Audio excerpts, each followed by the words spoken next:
ಮಹಾದೇವಿ ಅಮ್ಮ ಶ್ರೀ ಚಕ್ರವಾಸಿನಿ. ನಿಮ್ಮ ಜೊತೆಯವರಿಗೂ ವಿಗ್ರಹ ದೊರಕಿದ ಸುದ್ದಿಯನ್ನು ತಿಳಿಸಿ.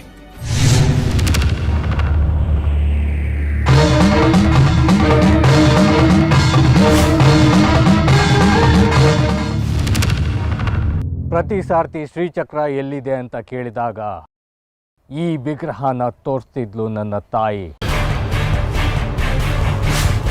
ನಿಮಗೊಂದು ನನ್ನ ಪ್ರಶ್ನೆ ಇದೆ. ಏನದು? ಶ್ರೀಚಕ್ರವನ್ನು ಜಾಜಿಗೆ ಹಸ್ತಾಂತರಿಸಿ ಬಿಟ್ರಲ್ಲ, ಏಕೆ?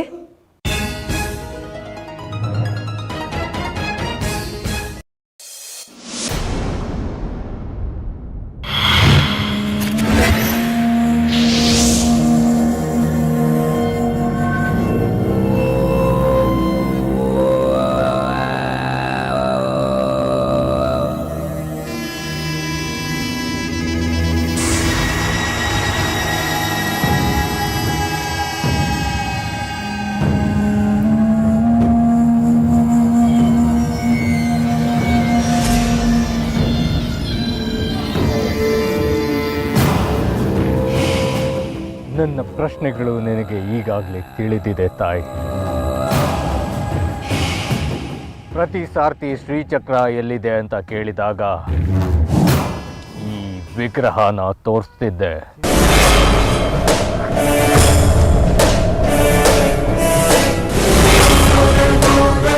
ವಿಗ್ರಹ ನಿನ್ನ ಮುಂದಿದೆ. ಈಗ ಶ್ರೀಚಕ್ರ ಎಲ್ಲಿದೆ ಅಂತ ತೋರಿಸು ತಾಯೇ.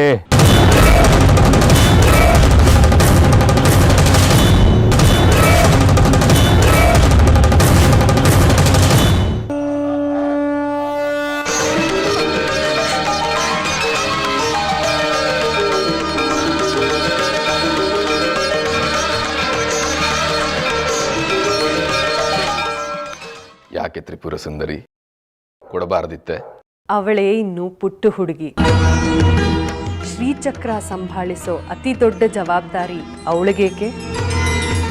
ಅವಳಾದರೂ ಈಗ ಅದನ್ನ ಹೇಗೆ ರಕ್ಷಣೆ ಮಾಡ್ತಾಳೆ? ಶ್ರೀಚಕ್ರವನ್ನು ಅವಳೇಕೆ ಸಂಭಾಳಿಸಬೇಕು, ಅವಳೇಕೆ ರಕ್ಷಿಸಬೇಕು? ಶ್ರೀಚಕ್ರ ಸ್ವತಃ ಶಕ್ತಿಶೀಲ, ಚಲನಶೀಲ, ತನ್ನ ಪ್ರಯಾಣವನ್ನು ತಾನೇ ನಿರ್ಧರಿಸಿಕೊಳ್ಳುತ್ತದೆ. ಶ್ರೀಚಕ್ರ ಇನ್ನು ಮುಂದೆ ಭೌತಿಕವಾಗಿ ಶ್ರೀಚಕ್ರದ ರೂಪದಲ್ಲೇ ಇರುವುದಿಲ್ಲ, ಮತ್ತೆ ಹಣ್ಣಾಗಿ ಮಾರ್ಪಾಡಾಗುತ್ತದೆ. ಈಗ ತಾನೇ ಜಾಜಿಯಲ್ಲಿಂದ ತಗೊಂಡು ಹೋದ ಶ್ರೀಚಕ್ರವು ಅವಳ ಬುಟ್ಟಿಯಲ್ಲಿ ಹಣ್ಣಾಗಿ ಮಾರ್ಪಾಡಾಗುತ್ತದೆ.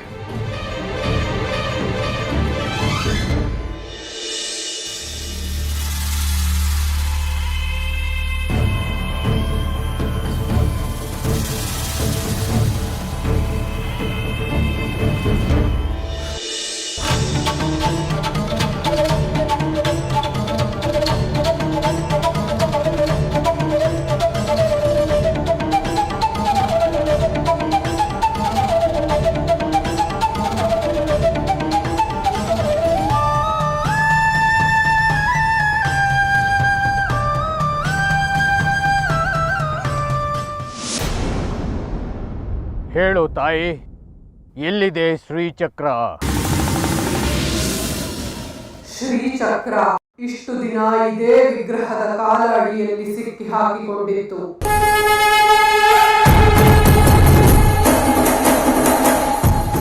ವಿಗ್ರಹ ಹೋದ ಕಡೆಯೆಲ್ಲ ಶ್ರೀಚಕ್ರವು ಅದರ ಜೊತೆಗೆ ಸಂಚರಿಸುತ್ತಿತ್ತು.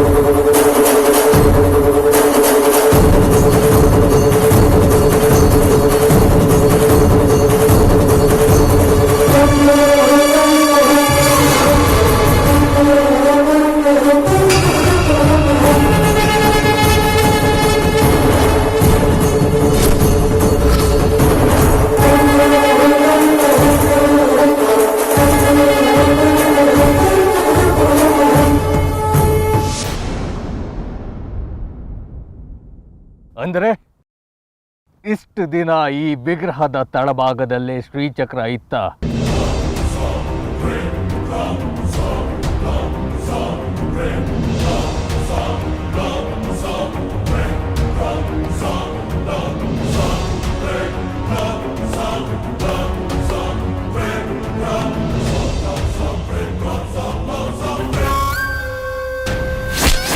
ತಾಯಿ, ಎಲ್ಲಿದೆ ಆ ಶ್ರೀಚಕ್ರ?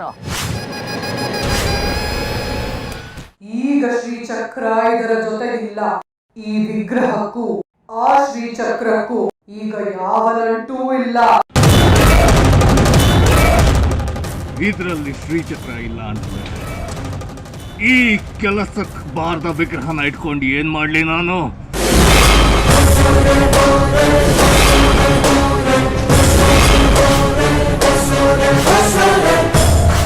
ಈಗಲೂ ಶ್ರೀಚಕ್ರ ನಮ್ಮ ಕೈ ತಪ್ಪೋಯ್ತು. ಮೋಸ, ವಂಚನೆ. ಆ ಭಿಕಾರಿ ದಾಸಪ್ಪನ ನೋಡಿದಾಗಲೇ ಅನ್ಕೊಂಡೆ ಇವನೇನೋ ಕಿತಾಪತಿ ಮಾಡೋದಕ್ಕೆ ಬಂದಿಯಾನೆ ಅಂತ. ಹಾಗೆ ಮಾಡ್ಬಿಟ್ಟ.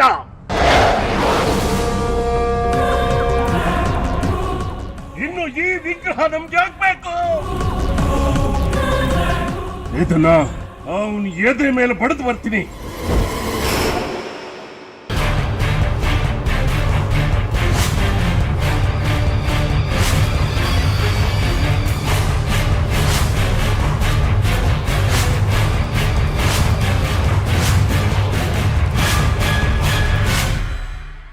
ಎಂಥ ಕೆಲಸ ಮಾಡಿಬಿಟ್ರಿ. ಶ್ರೀಚಕ್ರ ಅಂದರೆ ಸಾಕ್ಷಾತ್ ಅಮ್ಮನವರ ಪ್ರತಿರೂಪ ಅಂತ ಇಡೀ ಜಗತ್ತೇ ಅದರ ಉಪಾಸನೆ ಮಾಡ್ತಿದೆ. ಆದರೆ ನೀವು ಅಂಥ ಶ್ರೀಚಕ್ರನ ಕೇವಲ ಒಂದು ಹಣ್ಣು ಮಾಡಿಬಿಟ್ರ. ತಪ್ಪೇನು? ಇಂದು ಹುಟ್ಟಿ ನಾಳೆ ಮಾಗಿ ನಾಡಿದ್ದು ಕೊಳೆತು ನಶಿಸಿ ಹೋಗುವ ಏಕಶ್ಚಿತ್ ಹಣ್ಣಾಗುವ ದುರ್ದಶೆ ಶ್ರೀಚಕ್ರಕ್ಕೆ ಒದಗಿಸಿಬಿಟ್ರಲ್ಲ. ನನ್ನನ್ನು ಅಷ್ಟೊಂದು ತಿಳಿಗೇಡಿ ಎಂದು ಭಾವಿಸಿದೆಯಾ? ಇಲ್ಲ, ಅಂತಹ ಯಾವುದೇ ದುರ್ದಶೆಯನ್ನು ಶ್ರೀಚಕ್ರಕ್ಕೆ ನಾನು ಒದಗಿಸಿಲ್ಲ. ಶ್ರೀಚಕ್ರ ಮಾಗಿ ಫಲ ಕೊಡೋ ಕಾಲ ಹತ್ತಿರ ಬಂದಿದೆ. ಅದಕ್ಕೆ ಫಲರೂಪಿ ಮಾಡಿರುವೆ. ಕೊಳೆತು ನಶಿಸಿ ಹೋಗುವ ಹಣ್ಣಲ್ಲ ತ್ರಿಪುರ ಸುಂದರಿ. ಅದು ಹಣ್ಣಿನೊಳಗೊಂದು ಬೀಜವಿದೆ. ಬೀಜರೂಪಿ ಶ್ರೀಚಕ್ರ ಮತ್ತೊಂದು ಸ್ವರೂಪಕ್ಕೆ ಬದಲಾಗುವ ಪರ್ವಕಾಲವಿದು. ಇನ್ನು ಮುಂದೆ ಬೀಜ ಸ್ವರೂಪಿ ಶ್ರೀಚಕ್ರ ಮತ್ತೊಂದು ಬದುಕನ್ನು ಕಾಣುವುದರಲ್ಲಿದೆ.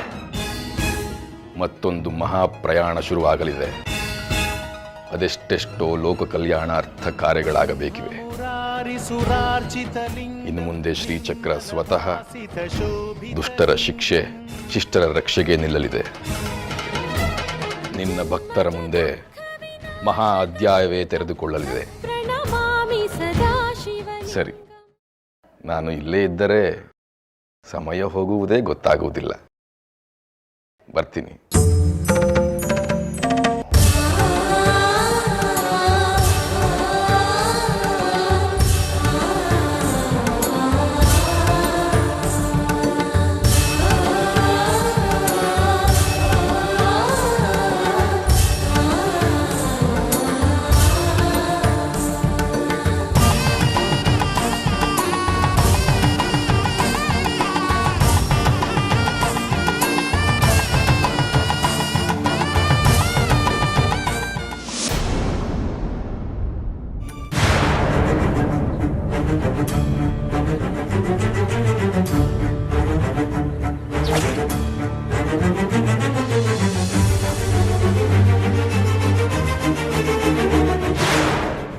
ಏ ಆತ್ಮ ಇಲ್ದೇ ಇರೋ ವಿಗ್ರಹನ ನನಗೆ ಕೊಟ್ಟು ಮೋಸ ಮಾಡಿದ್ಯಾ? ತಗೋ ನಿನ್ ವಿಗ್ರಹನ.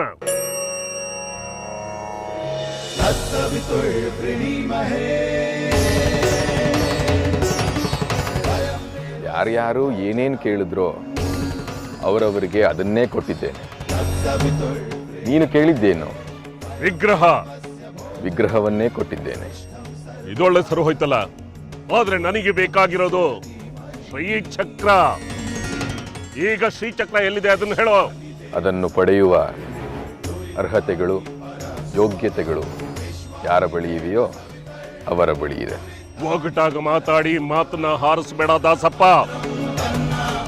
ಅದನ್ನ ಪಡೆಯೋ ಅರ್ಹತೆ ಇರೋದು ಒಬ್ಬನಿಗೆ, ವಿರೂಪಾಕ್ಷ ಶಾಸ್ತ್ರಿಗೆ, ಏಕಮೇವ ಅದ್ವಿತೀಯ ವಿರೂಪಾಕ್ಷ ಶಾಸ್ತ್ರಿಗೆ.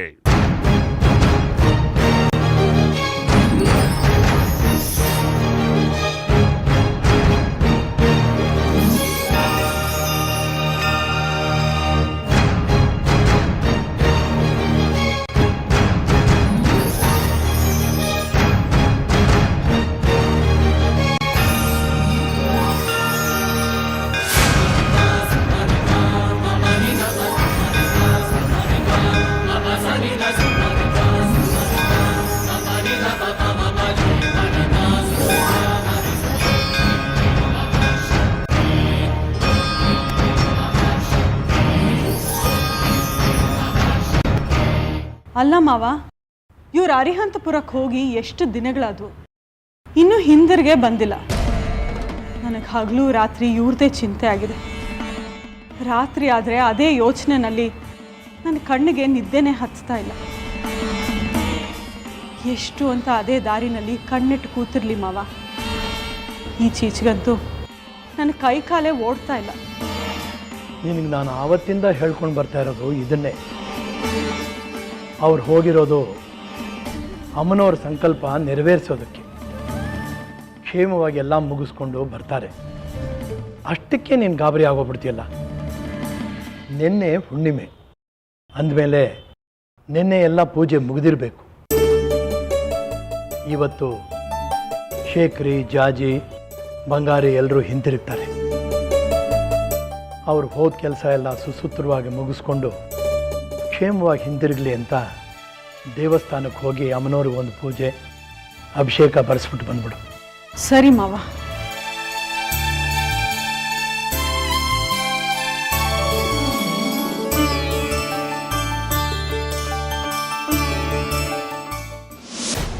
ವಿರೂಪಾಕ್ಷ, ಈ ದಾರಿ ಹೋಗನ್ ಜೊತೆ ನಿಂದೇನು ಮಾತು? ಶ್ರೀಚಕ್ರ ಎಲ್ಲಿದೆ ಅಂತ ಗೊತ್ತಾಯ್ತು. ಬಾ ನನ್ನ ಜೊತೆಗೆ.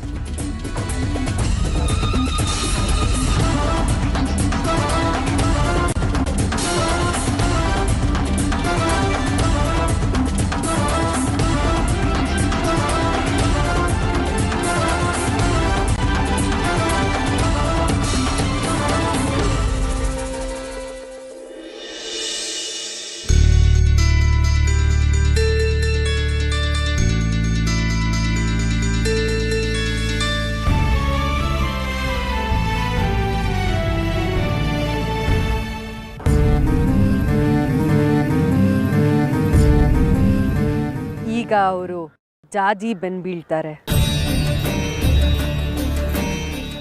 ಹೌದು, ಹಣ್ಣನ್ನು ಕಸಿದುಕೊಳ್ಳುವ ಪ್ರಯತ್ನ ಮಾಡ್ತಾರೆ. ಆದರೆ ಜಾಜಿಯ ಹೊರತಾಗಿ ಹಣ್ಣು ಯಾರಿಗೂ ಸಿಗಬಾರದು. ಹಾಗಿದ್ರೆ ಆ ಹಣ್ಣು ಏನಾಗಬೇಕು? ನಿನಗೆ ತಿಳಿಯದ್ದೆ? ಸಕಲವೂ ನಿನಗೆ ತಿಳಿದಿದೆ. ನನ್ನನ್ನೇ ಕೇಳುತ್ತೀಯಲ್ಲ. ನಿಮ್ಮ ಸಂಕಲ್ಪದ ಅರಿವು ನನಗಾಗಬೇಕಲ್ಲ. ಆ ಹಣ್ಣು ಯಾರಿಗೂ ಸಿಗಕೂಡದು. ಪೂರ್ತಿ ಹಣ್ಣನ್ನು ಜಾಜಿಯೇ ಭಕ್ಷಿಸಬೇಕು. ಹಾಗಾಗುವ ಹಾಗೆ ನೋಡಿಕೊಳ್ಳುವ ಜವಾಬ್ದಾರಿ ನಿನ್ನದು. ಖಂಡಿತ ಆ ಹಣ್ಣನ್ನ ಜಾಜಿನೇ ಭಕ್ಷಿಸ್ತಾಳೆ. ನೀವು ನಿಶ್ಚಿಂತೆಯಿಂದ ಇರಿ.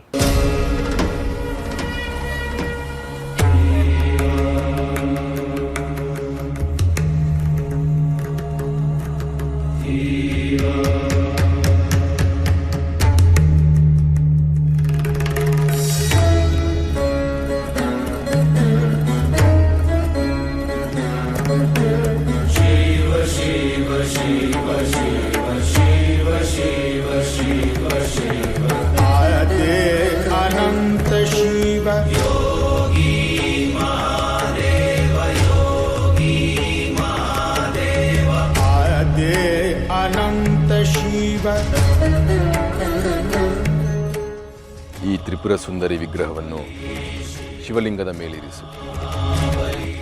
ಈ ದಕ್ಷಿಣನಾಥನ ಕ್ಷೇತ್ರ ಇನ್ನು ಮುಂದೆ ಶಿವ ಶಿವೆಯರ ಸಮಾಗಮವಾದ ಐತಿಹಾಸಿಕ ಕ್ಷೇತ್ರವಾಗಲಿ.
ವಿರೂಪಾಕ್ಷ, ನಿನ್ಗಿನ್ನೂ ಗೊತ್ತಿಲ್ಲ ಇಲ್ಲಿ ಏನಾಗಿದೆ ಅಂತ.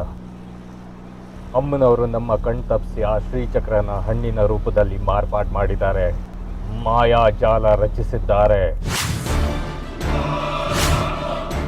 ಅಂದ್ರೆ ಏನ್ ಹೇಳ್ತಾ ಇದೀಯ ಕಡ್ಕಿ? ಶ್ರೀಚಕ್ರ ಹಣ್ಣಾಗಿ ಮಾರ್ಪಾಟಾಗಿದೆ ವಿರೂಪಾಕ್ಷ. ಅದು ಜಾಜಿ ಕೈಯಲ್ಲಿರೋ ಬುಟ್ಟಿಯಲ್ಲಿದೆ. ಅದನ್ನ ನಾವು ನಮ್ಮ ಕೈವಶ ಮಾಡ್ಕೋಬೇಕು. ಇದೆಲ್ಲ ನಿಮ್ಮ ಅಮ್ಮನವ್ರ ಸಂಟು ವಿರೂಪಾಕ್ಷ. ಅವಳನ್ನ ಪ್ರತಿ ಸಾರ್ತಿ ನಂಬಿ ನೀನು ಮೋಸ ಹೋಗ್ತಿದ್ಯಾ. ಕೇವಲ ತನಗೆ ದೊರಕಿದ ಒಂದೇ ಒಂದು ಜನ್ಮದಲ್ಲಿ ಆ ಭಗೀರಥ ಗಂಗೆಯನ್ನು ಭೂಲೋಕಕ್ಕೆ ತಂದ. ಅಂದ ಮೇಲೆ ನಾನು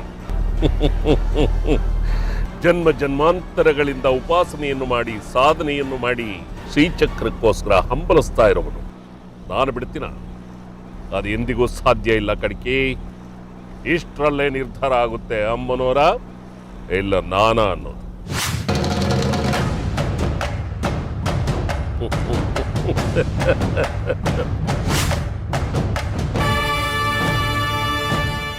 ಶಬಾಷ್ ಅಮ್ಮನವರೇ, ಭಲೇ. ನನ್ನ ಕಣ್ಣು ತಪ್ಪಿಸಿ ಜಾಜಿಗೆ ಶ್ರೀಚಕ್ರ ಸಿಗೋ ಹಾಗೆ ಮಾಡ್ಬಿಟ್ಟಲ್ಲ. ನೋಡ್ತಾ ಇರಿ ನಾನೇನು ಮಾಡ್ತೀನಿ ಅಂತ. ನೋಡ್ತಾ ಇರಿ.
ಮಹಾದೇವ